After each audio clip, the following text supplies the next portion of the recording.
ಇದೇ ವನ. ರಾಮ ಲಕ್ಷ್ಮಣ ಸೀತೆಯರು ಇದೇ ವನದಲ್ಲಿ ವಾಸವಾಗಿರಬೇಕು.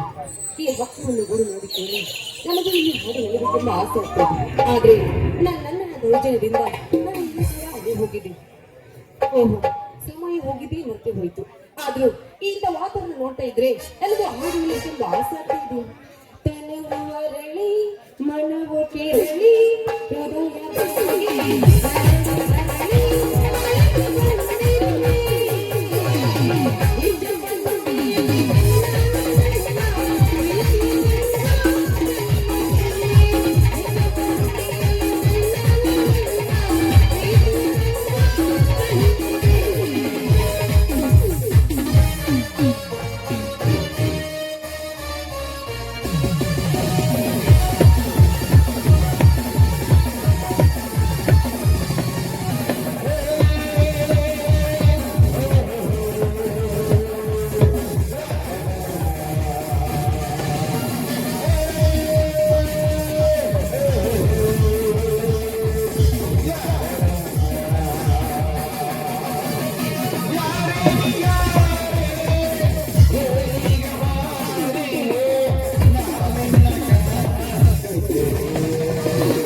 ಶೇಖವನದಲ್ಲಿ ಒಬ್ಬಂಟಿಯಾಗಿ ಕುಳಿತಿದೆ. ರೂಪ ಏನಿವಳ ಲಾವಣ್ಯ, ಏನಿವಳ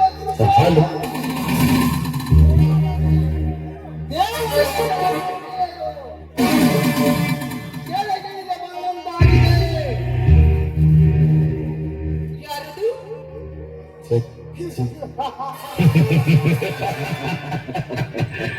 ನಾನೇನೇ ಮಾತು ಬ್ಯಾಟ್ರಿಯಲ್ಲಿದೆ.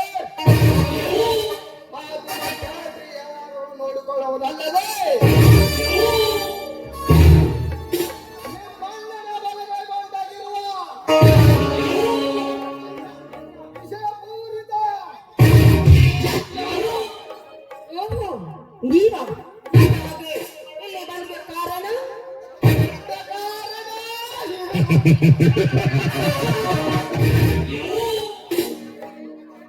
ಭಾಗ್ಯಶ್ರೀ ಚಂದನ ಗೊಂಬೆ ಅಂತ ತುಂಬು ತುಳುಕುವ ನೆನೆಯವನು ಏ ನಾಗೇಂದ್ರ, ನೀನಾಡುವ ಮಾತು ನನಗೆ ಒಂದು ಅರ್ಥವಾಗ್ತಿಲ್ಲ.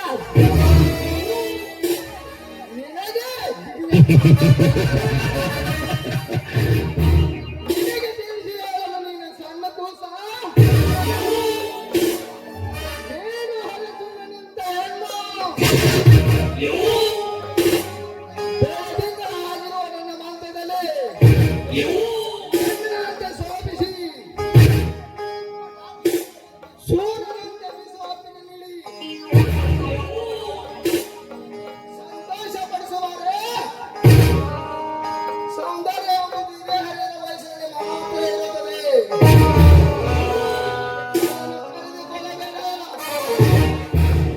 ಹುಚ್ಚು ನಾಗೇಂದ್ರ, ಹೆಣ್ಣೆ ಒಲಿದರೆ ನಾರಿ, ಉಳಿದರೆ ಮಹಾಮಾರಿ. ಹೇಗೆ ಶಿವನ ಹಣೆಯಲ್ಲಿ ಕೂರು ಅನ್ನುವುದು ಹೆಣ್ಣು. 9 ತಿಂಗಳು ಹೆತ್ತು ಹೊತ್ತು ಸಾಕಿದು ಕುಳಿತ ಒಂದು ಹೆಣ್ಣು ಮಾತ್ರ ಮರೆಯಬೇಡ. ಪ್ರತಿಯೊಂದು ಜೀವ ರಾಶಿಯಲ್ಲಿ ಅಡಿಗೆ ಕುಳಿತಲೇ ಒಂದು ಹೆಣ್ಣು. ಅದು ನನಗೆಲ್ಲ ಹಿಂಗೆ ಗೊತ್ತು. ಓ ಸರಿ ಶಿರೋಮಣಿ, ಭಕ್ತಿಗಳ ಹಸಿವು ಗೊತ್ತುಗಳು ತಾಯಿಗೆ ಹಾಲು ಎರೆದಂತೆ ಗೊತ್ತು.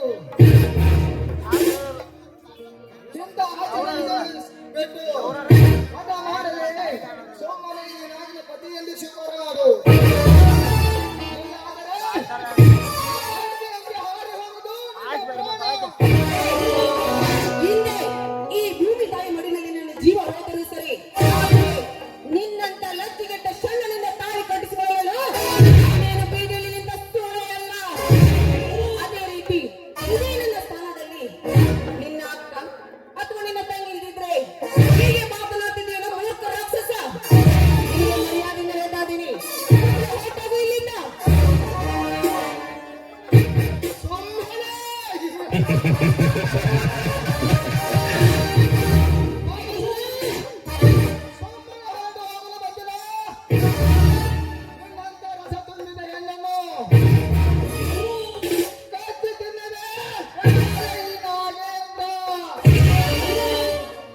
ನೇರನ ಹೇಳಿ ನಾಗೇಂದ್ರ, ಈ ಸಾಮ್ರಾಜ್ಯಕ್ಕೆ ಒಂದು ತಲೆ ರಾವಣಾಗಿರುವ ರಾವಣ ಆ ಸೀತೆ ಮಾತೆಯನ್ನು ಒಂದು ಕೂದಲು ಕಂಕನು ಮುಟ್ಟಲು ಸಾಧ್ಯವಿಲ್ಲ. ನೀನೇನಾದ್ರೂ ಈ ಕಲಿಯುಗದಲ್ಲಿ ನನ್ನ ಮುಟ್ಟಲು ಬಂದಿದ್ದೆ ನಿಜವಾದ್ರೆ ಈ ಸಮಾಜದ ವೀರ ಗರತಿಯರು ಮೆಟ್ಟಿನಿಂದ ಬುದ್ಧಿ ಕಲಿತಂದರೆ ಎತ್ತರವಿರಲಿ.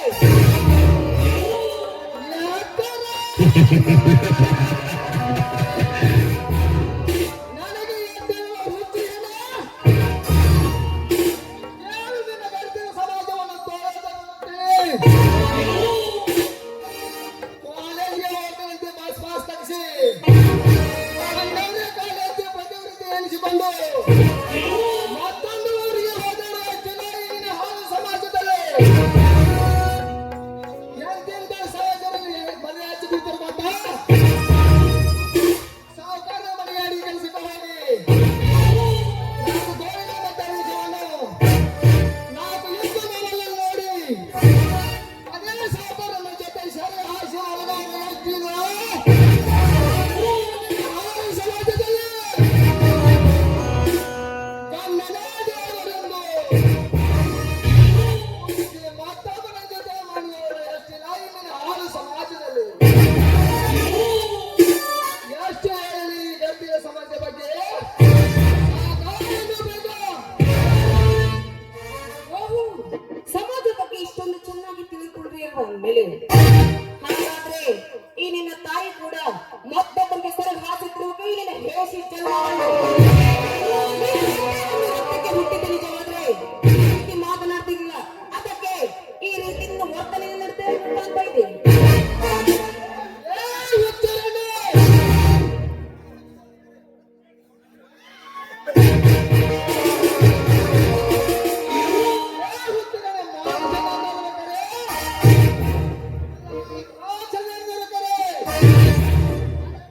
ನಿನ್ನನ್ನು ಇಷ್ಟೊತ್ತು ಮಾತನಾಡಕ ಬಿಟ್ಟಿದೆ ತಪ್ಪಾಯಿತು. ಯಾರಾದ್ರೂ ಕಾಪಾಡಿ. ಏ, ನಿಜ ಬಿಡಗನ ಕೈಯನ್ನು ಈ ನನ್ನ ಶಿರವನ್ನು ಕಡಿದು ಕಾರಣಕ್ಕೆ ತಗಟ್ಟುವ ಶಿವ ಈ ಭೂಮಿ ಮೇಲೆ ಮಾತ್ರ ಬರಬೇಡ. ಶೂರರು! ಶೂರರ ಯಮನಾಗಿನ ಇರುವಾಗ ಎಲ್ಲಿಂದ ಬರಲೇ ನಿನ್ನ ಶೂರು? ಸೋಮನ ಹಠ ನೋಡದೆ ಮಾರೇ ಪತಿಯಿಂದ ಶುಗರ್ ಮಾಡು.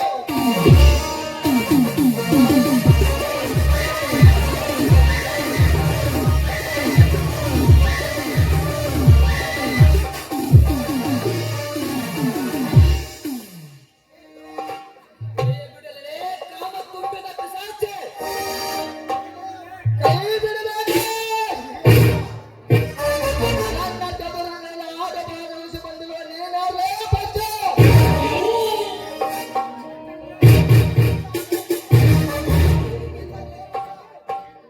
ಬಚ್ಚಲೇ ಹುಚ್ಚ.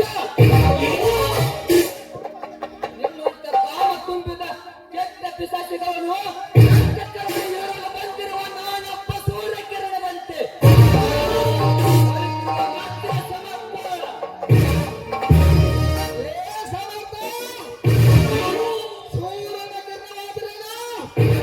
ಹುಣ್ಣಿಮೆ ಚಂದ್ರನಾದ್ರೇನು? ನನ್ನ ದಾರಿಯಾದ ಬರುವಳು ಸೋಮನ ಹೊರದ ಹಗಲು.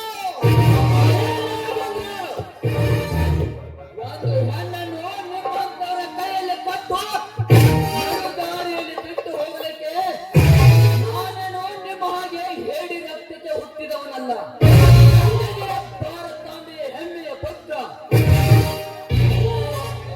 ನಾಗೇಂದ್ರ, ಈ ಹೆಣ್ಣನ್ನು ಬಿಟ್ಟು ಹೋದ್ರೆ ಸರಿ, ಇಲ್ಲದಿದ್ದರೆ ನಿನ್ನನ್ನು ಹರಿಕೆ ಕೋಲಿನಂತೆ ನಾನು ನನ್ನನ್ನು ಕಡಿಯಬೇಕಾಗುತ್ತದೆ. ಎಚ್ಚರ!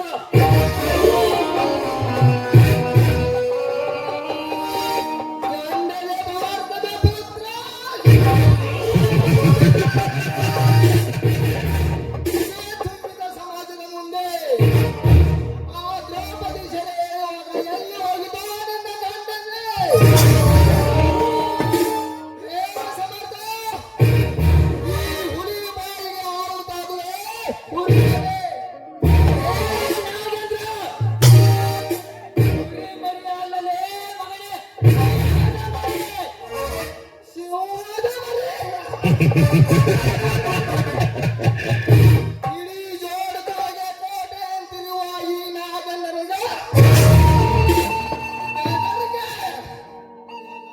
ಅದು ಎಂದಿಗೂ ಸಾಧ್ಯ ಇಲ್ಲ ಸಮರ್ಥ. ಒಮ್ಮನೆ ಹೊರಟ ಹೋಗಲು ಬಂದಿರಲಿ. ಕಂಕಣ ಬದ್ಧವಾಗಿ ದಲಿತರ ಮಾನ ಕಾಪಾಡಲು ಬಂದಿರುವಲೇ. ಭಾಗ್ಯಶ್ರೀ, ಇದೊಂದು ಸಮಯ ಕಳೆದರೆ ಏನಾಯ್ತು? ಮತ್ತೊಂದು ಸಮಯದಲ್ಲಿ ಬೇಡಿಕೊಳ್ಳುತ್ತೇನೆ. ಹಾಲಿಗೆ ಹರಳಿನಲ್ಲಿ ಮಾತ್ರ ವಿಷ. ಆದ್ರೆ ಈ ನಾಗನಿಗೆ ಪಾದದಿಂದ ಹಿಡಿದು ತಲೆಯವರೆಗೂ ಮೈ ತುಂಬಾ ವಿಷ.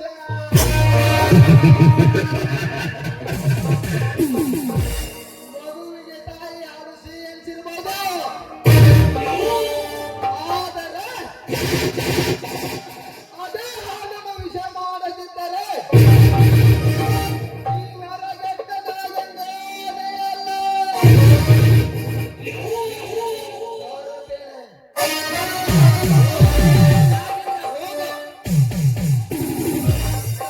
ಸರ್ಪಕ್ಕೆ ಕೆಟ್ಟ ಗೌಡನಾಗಿ ಹೊರತಿನ್ನುವೆ ನಿಮ್ಮ ದೇಹವನ್ನು. ಸರಿಯಾದ ಸಮಯಕ್ಕೆ ಬಂದು ನನ್ನ ಮಾನಪಾನ ಕಪ್ಪಿಡಿದ್ದೇನೆ. ನಿನಗೆ ಏನು ಕೊಟ್ಟರು ಸಾಲದು. ಆದ್ರೆ ಈ ಮುರಾನನ್ನು ಹೇಗೆ ತಿಳಿಸಲಿ? ಓಹೋ, ಶ್ರೀಮಂತರ ಮನೆ ಹೆಣ್ಣು.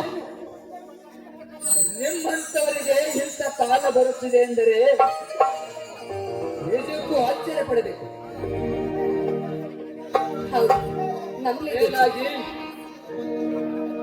ನೀವು ಓದಿದವರು, ಮೇಲಾಗಿ ಹಣವಂತರು.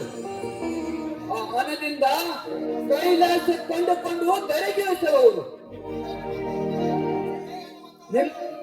ನಿಮ್ಮಂತವರಿಗೆ ಈ ರೀತಿ ನಡೆಯುತ್ತಿದೆ ಎಂದರೆ ನಿಜಕ್ಕೆ ನಾನು ನಂಬಬೇಕೆ? ಹೌದು, ನಂಬಬೇಕು ಅಂತ ಸಮಯವೇ ಈಗಾಗಿದೆ. ಯಾಕಂದ್ರೆ ಬಡವರ ರಕ್ತದಲ್ಲಿ ಕೈ ತೊಳೆದು ನಮ್ಮಣ್ಣ ಬರೀ ನನ್ನ ಸ್ವಾರ್ಥವನ್ನೇ ತುಂಬಿದ್ದಾನೆ. ಆದರೆ ನೀವು ಒಳ್ಳೆ ಮನಸ್ಸಿಂದ ಬಂದು ನನ್ನ ಜೀವನವನ್ನು ಉಳಿಸಿದ್ದೀರಾ. ನೋಡಿ, ನಿನ್ನದೊಂದು ಮಾತು ಕೇಳ್ತೀನಿ, ದಯವಿಟ್ಟು ಇಲ್ಲ ಅಂತ ಹೇಳ್ಬಾರ್ದು. ಮಾತು ನಿಮ್ಮಂತವ್ರ ಮಾತು ಕೇಳಿ ನನ್ನಂತ ಹಾಲಿನಂತ ಸಂಸಾರ ಮತ್ತಾವ ನರಕಕ್ಕೆ ದೂಡುವರೆಂದು ಅದೇ ನನಗೆ ಸಂಕುಚ. ಯಾಕಂದ್ರೆ ಮೊದಲೇ ನೀವು ಶ್ರೀಮಂತರನ್ನು ಯಾವಾಗ ನಂಬಬೇಕು ಯಾವಾಗ ಬಿಡಬೇಕು ಅನ್ನೋದು ಒಂದು ತಿಳಿಯೋದಿಲ್ಲ. ನೀವು ಹೇಳುತ್ತಿರುವ ಮಾತು ನಿಜವಿದೆ. ಆದರೆ ನಾನು ಮೊದಲಿನಿಂದ ಹೇಳಲ್ಲ, ಮಾಡಿದ ತಪ್ಪುಗಳನ್ನು ಅರಿತು ಈಗ ಒಳ್ಳೆಯದಾಗಿದ್ದೇನೆ. ಅದಕ್ಕೋಸ್ಕರ ನಾನು ನಿಮ್ಮ ಸತಿಯಾಗಿ ಬಯಸಿದ್ದೇನೆ. ಹೆಣ್ಣಿಗೆ 108 ಬೈಕೆ. ಕಂಡ ಹೆಣ್ಣಿನ ಬೈಕೆ ತೀರಿಸಲು ನಾನೇನು ಶ್ರೀಕೃಷ್ಣ ಪರಮಾತ್ಮನೂ ಅಲ್ಲ. ಹಾದಿ ಬೀದಿಯಲ್ಲಿ ಓಡಾಡುವ ಅಂದ ನೋಡಿ ಹುಟ್ಟುವ ಪ್ರೀತಿ ಅವಳ ಅಂದ ಇರುವ ತನಕ. ಐಶ್ವರ್ಯ ನೋಡಿ ಹುಟ್ಟುವ ಪ್ರೀತಿ ಕಾಲ ಯುಗಾಗಿರುವ ತನಕ. ಮನುಷ್ಯನಿಂದ ಹುಟ್ಟುವ ಪ್ರೀತಿ ಆ ಮನುಷ್ಯ ಇರುವ ತನಕ. ಆದರೆ ನನಗೆ ನಮ್ಮಣ್ಣನ ಆಜ್ಞೆ ಇಲ್ಲದೆ ನಾನು ಯಾವ ನಿರ್ಧಾರಕ್ಕೆ ಬರುವುದಿಲ್ಲ. ನಾನು ಬರುತ್ತೇನೆ. ನಾನು ಮಾತು ಹೇಳ್ತೇನೆ, ಕಿವಿ ಕೊಟ್ಟು ಕೇಳಿಸ್ಕೊಂಡು. ನಾನು ಮದುವೆ ಅಂತಾದ್ರೆ ನಿಮ್ಮಣ್ಣೆ, ಇಲ್ಲದಿದ್ದರೆ ನಾನು ಸತ್ತು ಹೋಗುವೆ. ನಿಮ್ಮಂತ ಸೌಂದರ್ಯ ತುಂಬಿದ ನಾರಿಯರು ತನ್ನ ಕಣ್ಣಿಗೆ ಕೊರೆಯುವ ಬಣ್ಣದ ಕಡ್ಡಿ ನೀವು. ಆ ಕಡ್ಡಿಯಿಂದ ಚಿತ್ತಾರ ಮೂಡಿಸಿದರೆ ಬಾಡಿ ಹೋದ ಬಳ್ಳಿ ಕೂಡ ಸಿಗುನುಡಿಯುತ್ತದೆ. ಬಳ್ಳಿಯ ಕಿತ್ತಾಕುವ ಮುನ್ನ ಕರ್ಣಿಯಲ್ಲಿರಬೇಕು ಈ ಜನತೆ. ಸಮರ್, ನೋಡಿ, ಕಷ್ಟ ಬರುವುದು ಮನುಷ್ಯನಿಗೆ ಸತ್ಯ. ಅದನ್ನು ಅರ್ಥ ಮಾಡಿಕೊಂಡು ಮನವರಿಕೆ ಮಾಡುವುದೇ ನಮ್ಮ ಮನುಷ್ಯತ್ವ. ನೋಡಿ, ನಾನು ನಿಮ್ಮನ್ನು ಮನಸಾರಿ ಮೆಚ್ಚಿದ್ದೇನೆ. ನೋಡು ಭಾಗ್ಯಶ್ರೀ, ನನಗೆ ಇಲ್ಲದ ವಿಚಾರವನ್ನು ಹೇಳಿ ನನ್ನನ್ನು ತಲೆ ಕೆಡಿಸಬೇಡ. ನನಗೆ ಇನ್ನೂ ಹಲವಾರು ಕೆಲಸ ಇದ್ದಾವೆ. ನಾನಿನ್ನು ಬರುತ್ತೇನೆ.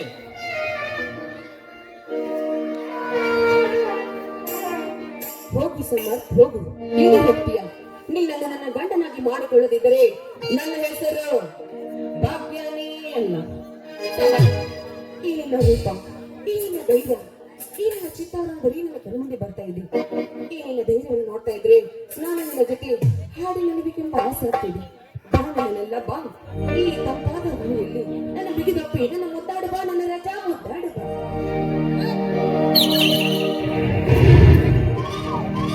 ಕಣ್ಣಿಗೆ ಕಾಣೋ ಹೂಗಳೆಲ್ಲ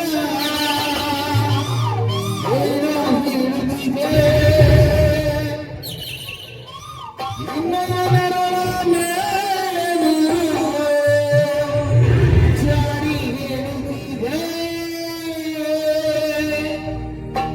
ಸಿಂಗಾರ ಸಿರಿಯೇ ಅಂಗಲನಲ್ಲಿ ಬಂಗಾರವಾಗಿ ಬದಲಾಗೆ ಗಾಯಂತೆ ಕಮುಚಿ ಬಂಗನ ಸರಸ ಛಾಯೆ.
ಇಲ್ಲಿ ನಿನ್ನೆಲ್ಲ